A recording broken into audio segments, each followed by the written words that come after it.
Hello, this is going to be a short demonstration of iChaOsc for the Apple iPhone. As you can see, when you first load up, the user is confronted with this initial view, which contains a graphical representation of the automaton in action and running at a default frame rate of 10 frames per second. At the moment I've got the sound turned off, but if I turn that on, you'll notice that the Synthesizer is basically producing sounds, but the sounds are based on the patterns of the actual automata.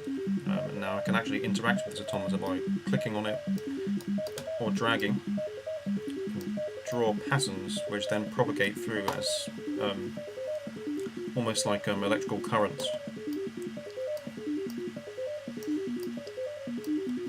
At the moment that you can hear that it's sort of the pitch of the sound is getting slightly higher as I interact with this. Now this interaction is actually being done through the iPhone simulator on my computer, so there's no accelerometer control available, which actually does change the sound quite a bit, so I can't really demonstrate that aspect of this right now, unfortunately. But also it is possible to interact with this with multiple touches as well. I can show this by holding down the Alt key.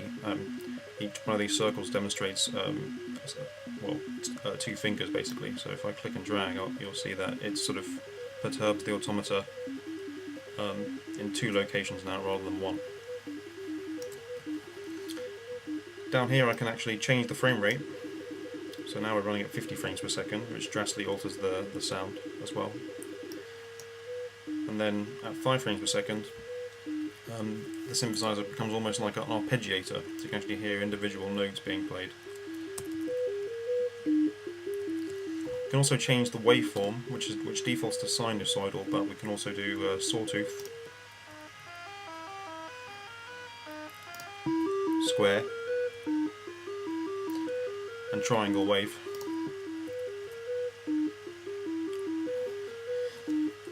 There is also the capability of doing noise, but however that is actually not running right now. Now if I switch the effects tab, we have now a display area with a number of digital effects that the user can choose. Each one of these effects can be turned off on and off individually. So if I mess with this delay and feedback, and delay time sliders here, if I turn that on, then you hear an apparent difference in the sound. You can also turn on modulation, and I can change the modulation waveform.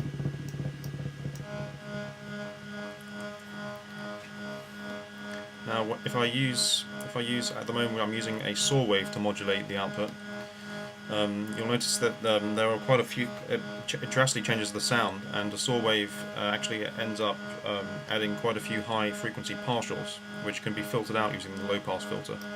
So I'll turn that on and you'll hear that. Moving this slider essentially drops the cutoff frequency point.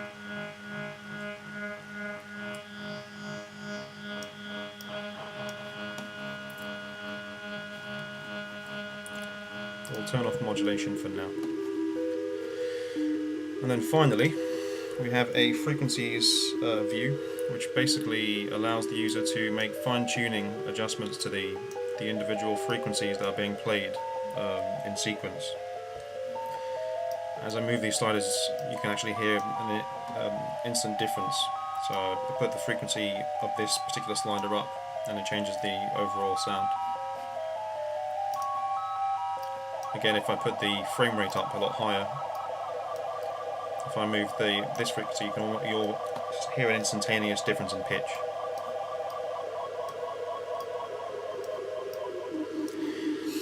And each one of these frequency sliders essentially represents a particular state of a cell value in the automaton. So the cell values are set to have up to 12, set to have 12 different states, and those 12 different states are associated with these 12 different frequency slider values. But it's important to note that these are actually not the frequencies that get output for each of the oscillators. These frequencies are used for calculating the final output of each oscillator. And at the top we have presets for these as well. And that's just about it.